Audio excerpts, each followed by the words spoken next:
Good day, viewers. A Quad blog is reporting live at the Nigerian Institute of Journalism, right here at Ogba, Lagos, for a special book donation and interactive summit hosted by an alumni member of the institution, Mr. Somi Falobi, tagged Interface 101. The book donation was fully funded and sponsored by another alumni member of the 2018-2019 NIJ set, the publisher and CEO of Eco Hotblog, Otumba Aremo TJ Abbas. So stay tuned as Eco Hotblog brings to you all the live coverage of the event as it unfolds. I am Daniel Samson Idowu, reporting for Eco Hotblog. Mr. Somi Falobi, a senior alumni member of the Nigerian Institute of Journalism and the founder of NGO Media Entrepreneur, launched an interactive summit tagged Interface 101, featuring the presentation, review, and donation of a book titled Timeless Lessons from African Proverbs. In a gesture of generosity and support for the institution, 50 free copies of the book were paid for and donated to the NIJ library staff and selected students, courtesy of a highly esteemed alumnus of the 2018-2019 NIJ set, Otumba TJ Abbas, the publisher and CEO of Eco Hotblog and TV. This thoughtful gift underscored the importance of resource sharing and knowledge accessibility within academic spaces, facilitated by the noble act of giving back to the academic society. The event, held on Wednesday, May the 21st, 2025, at the aesthetically embellished Sakashintin Resource Media Center main hall at NIJ, brought together students, staff, and experienced media practitioners for an afternoon that celebrated the timeless value of African wisdom, exciting dialogue, and impactful forum. In attendance was the esteemed provost of the prestigious Nigerian Institute of Journalism, Mr. Gbenga Adefaye, Deputy Provost Dr. Adeboye Ola, guest discussant of the event, Mrs. Melanie Ishola, a decorated media practitioner and the current head of programs at Punch Videos. Special guest of honor, Mr. Lekan Otufodurin, the Executive Director of Media Career Development, among many others. Some distinguished lecturers of the institution, including Mr. Michael Osuji, the head of Department Mass Communication, among many others, graced the occasion. The day opened with a warm welcome, setting the tone for a meaningful interaction focused on reviewing and reapplying timeless African proverbs to the present-day realities. Leading the charge was the host, a respected journalist and mentor, Mr. Somi Falobi, whose opening remarks laid a powerful foundation for the theme of the summit, emphasizing the transformative effect of timeless African adages and proverbs that are effective and readily applicable to present-day situations, while encouraging students to embrace African cultural heritage and wise sayings. And I'm back here to give back of the beats that I've received. And I'm sure all of my colleagues also will be back here. Now learn from this. When you finish from this school, despite the inadequacy, for somebody's life that may be better, we need to come back. Just for one person's life. I don't know how many of you are going to inspire today, maybe just one person. If I just get one person, I'm fulfilled. And I'm coming back here to give somebody a new light of what he or she needs to do to make his or life better. So when you finish from this school, of course we face difficulties. Clearance is difficult. Oh, the lecturers, oh, difficult. Oh, so many things wrong. To graduate, to do your promotion, many things. You face it. All institutions face it. But when you finish, and when you do go, and when you are progressing, remember that you need to come back to inspire one person. I've come back this day. Apart from meeting some of the lecturers that are my friends, I've just come back to inspire one person. Who's that one person here that I'm inspiring? I don't know. Oh, you have more than one. I've just come to inspire one person. And I've come to do that not by myself. One of my classmates, a senior classmate, who were together in 2017-2018 session, pattern class, by name Otumba TJ Habas is supporting this book to give it back for free. It costs money, it costs my own money, but he has paid for them.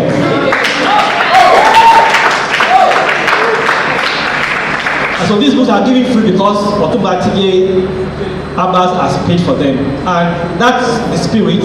He's giving back, it's not here, but his money is allowing you to have it free of charge. So we have like 5 copies in the library, and you can go there and pick and read. And then of course, maybe 10 other students will have free copies and you can share amongst yourself. So on behalf of myself, and particularly Otumba TJ Habas, we want to present this book to your community, the NIJ community, for posterity. That even as we grow in your world of social media, even as you hear a lot of motivations and westernization, we are driving you back that in the very core of your nativity, as Africans, as Nigerians, your forefathers, your fathers, and your mothers, and your brothers, who we now call old school, have something that they head on to live their life. So even as we go through the fast pace of digital world, we are drawing you back to say those who were before you were not actually dumb. They had something that kept them going, and that is Proverbs. So we're asking you to balance your world. As we get into motivations, and we have to go into AI word of manipulation. We ask you that you go through this book. One proverb will make meaning to your life and will make you to balance reality with superficial. I wish that as you read this book, you have that understanding, have that wisdom that make you distinguish not only as a Nigerian, but as an African, even beyond the shores of this country. Thank you very much. The provost of the Nigerian Institute of Journalism, Mr. Gbenga Adefaye, delivered a warm remark reminding the students of the crucial role African timeless traditions play in shaping successful communicators in a dynamic world. I am privileged, happy to be here with you. This is one of the beyond the classroom session that is done in NIJ. It is meant to empower you, to strengthen you, to equip you really to face the world beyond the classroom. I do hope, and at least learning from somebody who has been here before, an alumnus, role model, I do hope that at the end of the session, you would have been impacted one way or the other. Something to look forward to. So that as you proceed through your program here and into the outside world, you will feel confident, you will feel competent to do the best that you aspire to be. I wish you well, and I say good afternoon. Thank you very much. The highlight of the afternoon was an engaging and heartwarming session led by Mrs. Melanie Ishola, the guest discussant of the event. With a compelling mix of humor, storytelling, and real-life insights, she bridged the gap between timeless African proverbs and modern world realities. Her words resonated with the youthful audience, sparking laughter, self-reflection, and renewed ambition.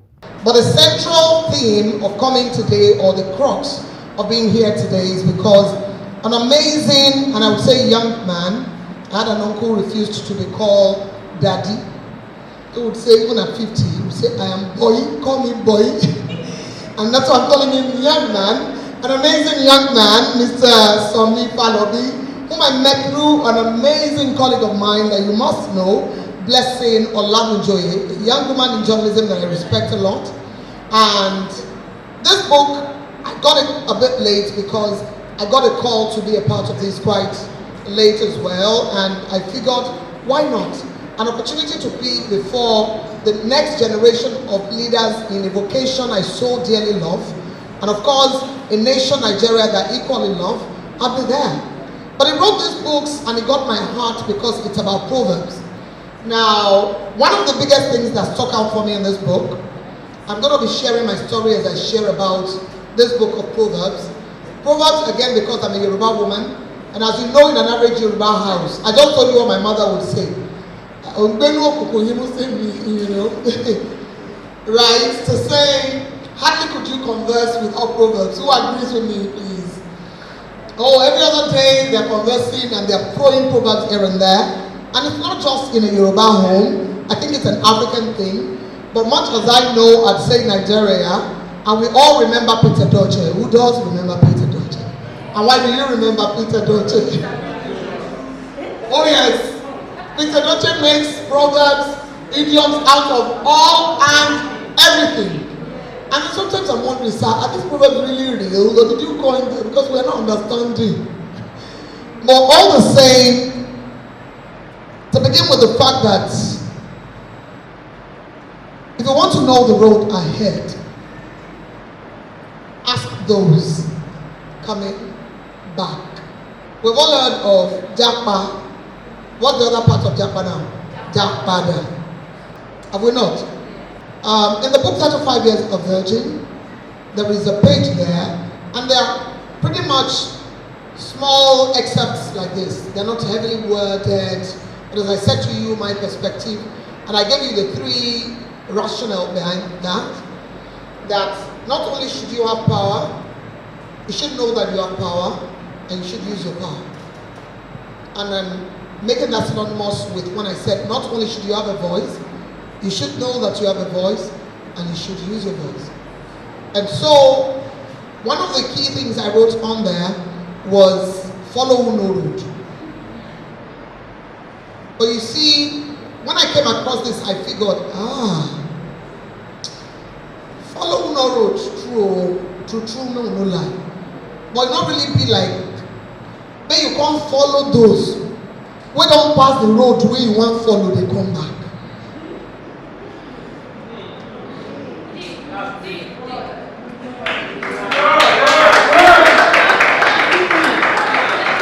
I should not leave you, right?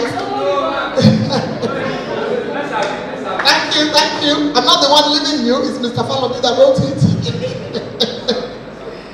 And you know, this is very significant for me because we seem to live in a generation where I may be taking my first jab at all of you, but the same way you've been cheering, please continue to do so.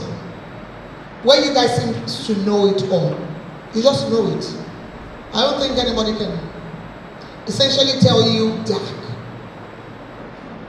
Because bro, you did Google, we go Google her. But you cannot Google life's experiences. No, Google it. Earphones. In short, Google self. I'm talking like a millennial. Please, AI chatbots, ChatGPT, DeepSeek experience, DeepSeek it. No, now bring out your phones. That's a challenge. No, literally, that's an exercise we are doing now. Please, my phone is here. DeepSeek, open. ChatGPT, open. You know, go show you experience. Oh, really? I thought the world. You then understand why this becomes about the biggest thing for me in this book. A key moment of the event was the book review and interactive session led by seasoned journalist and media advocacy trailblazer, Mr. Lekan Otufodunrin. With clarity and precision, he explored the themes in timeless lessons from African proverbs, drawing attention to the book's relevance to modern-day communication, culture, and self-discipline. His session sparked vibrant engagement from students, a two-way exchange rich in wisdom and excitement. Truth is timeless. Lessons are timeless. Things that we learn. Because times have changed a lot, many of us think that things that happened in the past don't matter. They matter. And that's why we are talking about timeless lessons. Proverbs are short, witty, advisory. They are things that can make you to reflect. They are guidance, they are nuggets that we can use in our lives. Like you mentioned, we're at a time when things are moving so fast, and every time we are scrolling our phones, we are checking, we are expecting the next thing to happen. But the things that happened in the past are very important, and that's the essence of this book. So it's timeless lessons, things that you can learn, things that you can reflect on, and you benefit from it. I'll just mention one or two of the things that I've seen in this book. So, for example, it says that little by little one travels far. So what does that mean? You know, we want to achieve so many things, but we are in a hurry to achieve many things. But our forefathers have a way of reflecting and saying that little by little we get very far. It just takes time, but you get there. Shortcut can appear to be the best cut, but it is not the best, because you discover that if you take shortcuts, you may not even get to where you are going. You may get there quickly, but it may be at the wrong time, and you may not achieve. So there is a lesson in ensuring that those things happen. What other things am I seeing here? It says the eyes are a mirror of the soul. We have things like, he who does not know one thing knows another. A wise man speaks because he has something to say. A fool speaks because he has what? He has to say something. Let me repeat that. It says, a wise man speaks because he has something to say. But a fool speaks because he has to say something. We are times when sometimes we just say many things. We are online, we are sharing, we are tweeting, we are posting. Sometimes you are bored, you are even posting, you don't have anything to say. So it's important for us to know that there's a reason for everything that we are doing. And what I'm hoping is that whether you get a copy of this book, whether you find it in the library, there's something that you can read and reflect on. Okay, my question is, there is this programs that they used to say that the patient's dog eats the fat, but now it has changed to the patient's dog now hunger will kill him. Now my question is, should we stick to the old one or the new one? You mean that you take your time, you are diligent, you know, you are not no, that I think again, man, Proverbs are principles. If there's a time to take your chance, you take your chance. But there's a time to take it cool, you take it cool. So I think that is the thing. We are not saying you should be slow. We are saying when you need to be diligent, please be diligent. Don't rush when you are not supposed to rush. So again, it's the principle that we need to imbibe so that we can learn from it. Proverbs, folklore, soft stories, and all of that, they are inseparable from our culture.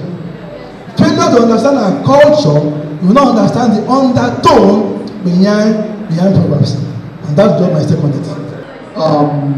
Each time we are having a disagreement with our parents, and we make use of Proverbs, like we speak Proverbs to them, the care of sense, knowing fully well that back then they used to say Proverbs with their parents. But now, if we do the same, they get upset. Why? These Proverbs are principles. They are principles, so it doesn't get old. They are principles that will guide us. So whether it's old or now, the same way we read Bible and we still apply it to our life. So why do parents get upset? Well, maybe because back in their own days, the child will not even dare to respond. You not even, like they say, when your mother looks at you, I sent some messages 1001, but today, the generation will speak back at you, so they are not used to getting response immediately. But the most important is that we are also adjusting. But more important, you also know that these people are coming from a generation when they were not challenged, but now you can challenge them.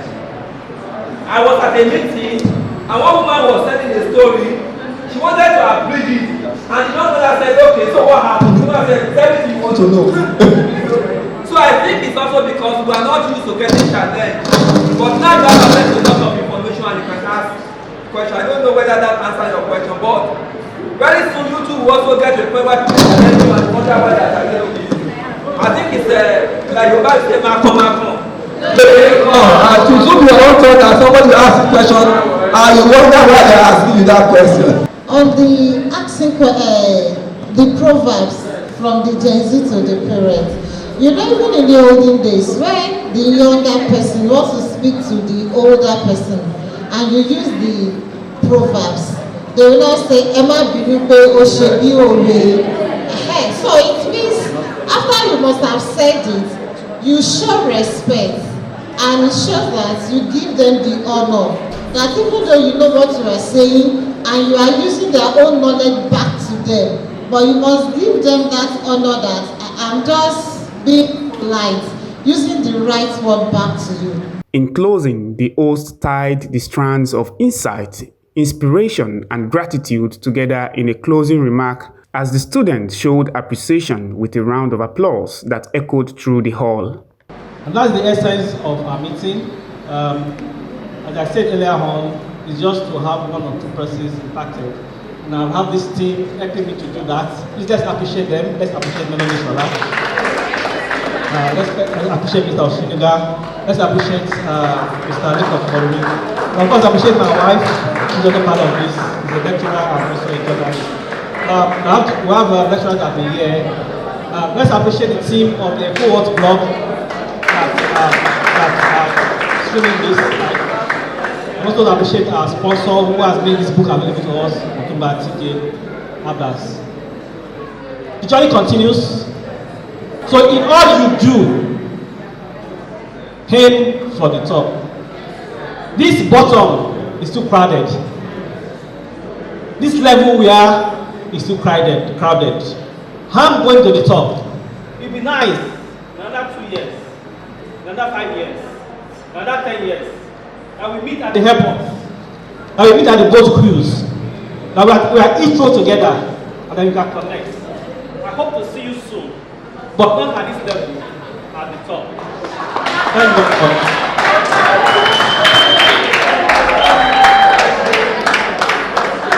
The event concluded with a presentation session and group photograph capturing faces beaming with pride, promise, and purpose. The host, special guests, and attendees at the event reflected on the success of the event, expressing their thoughts while highlighting the significance and impact of the Interface 101 Summit. So, basically, I believe in human capacity development.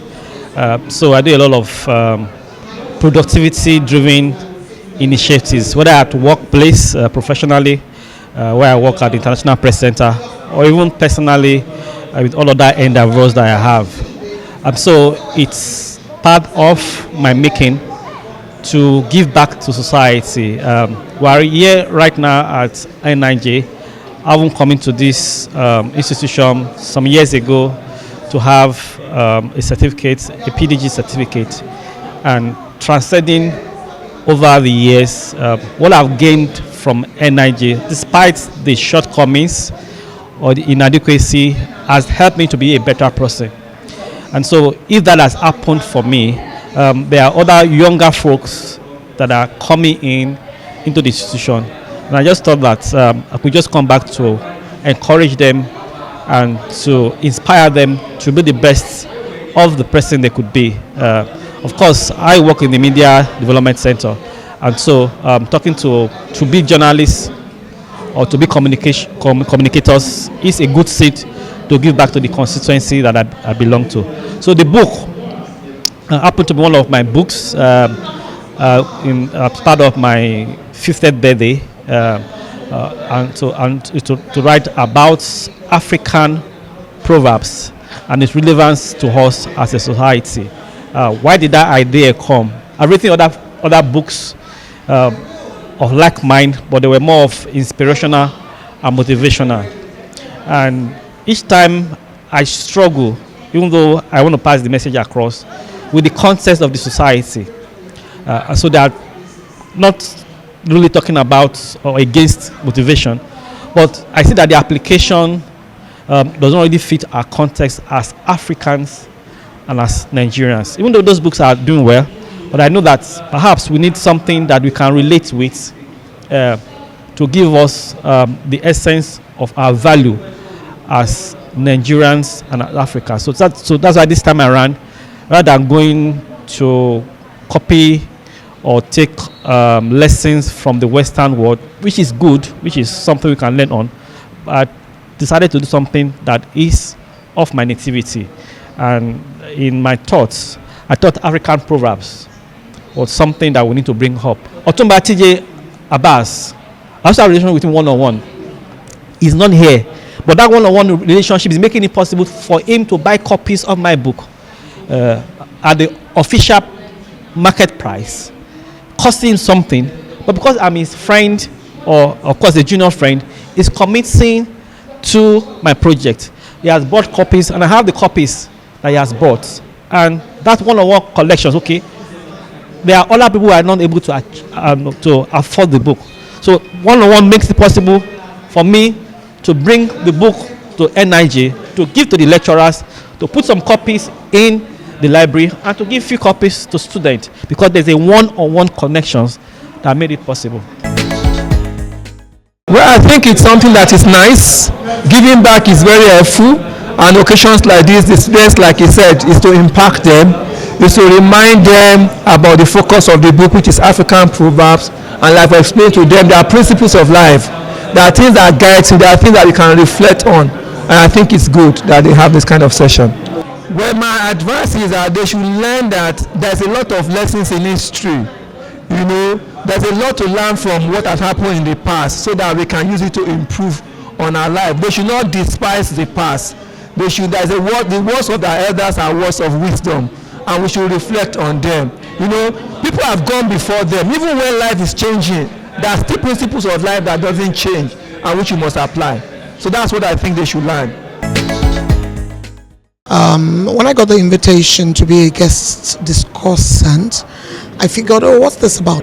But straight on, I was gotten because of the whole idea of Africanness or Africanism to it, and they call it then Proverbs. I figured whatever the conversation was going to be before a young audience, it was going to be deeply reflective and equally impactful. So I was sold, and much as I anticipated, I think it far exceeded my expectation. But the truth of the matter is, there is no way you look through how the constitution of this audience, there is no way you look at the age bracket and you want to reach them, and I would come here speaking English as though I was speaking to my parents' age group, or at the least my own age bracket. Even my age bracket is trying to catch up. The Gen Zs did a lot to the world. When I intentionally said, when you hold power, you need to know that you hold power, and then you need to use your power, it was an intentional line to say that your generation needs to know what you did to the world. So the power you hold, your generation holds, is such that anybody who's serious about relevance, growth, whatnot, has to, I don't call it coming down. You just have to invest in staying relevant, and it means seeking knowledge, seeking to be understood and to understand. Yes, younger generations, they're doing awesome, trust me. I think we don't even give them enough flowers. Often what we like to say is they think that will beat them down, but hey, they are shaping cultures in new ways that we didn't think possible. They could challenge you. So it's very nice. I enjoyed it. You know, I get to see some great people of Mrs. Melanie Shola, and she was a very nice speaker. And I think I picked up some few lessons. And I came out, asked a question, and she gave an insight of not forgetting the teachings of the old. Like, we have to inculcate those old teachings, because that was what made us, even before the invasion of the white men in Africa and all. So that was before the white men came to us. We have a lifestyle, we had a culture. So we shouldn't say because we are Gen Zs now, we are scraping out the old teachings. Those old teachings are what have made life better for us. They are still making life better. If I should look at it, they still make life better, because this is who we are.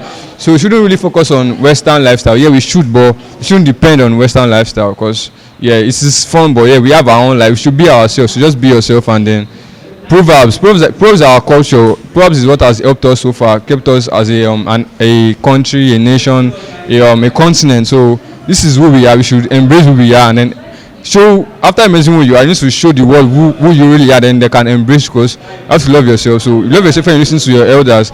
But like when she said, if you want to know the road, you ask those coming back. So for instance, probably those coming back are probably made some mistake, they are heading back. So you won't make the same mistake. You need to ask them. So when you ask them, that is you connecting to your culture. That is you understanding the proverb. That is, ask those coming back, how far is it?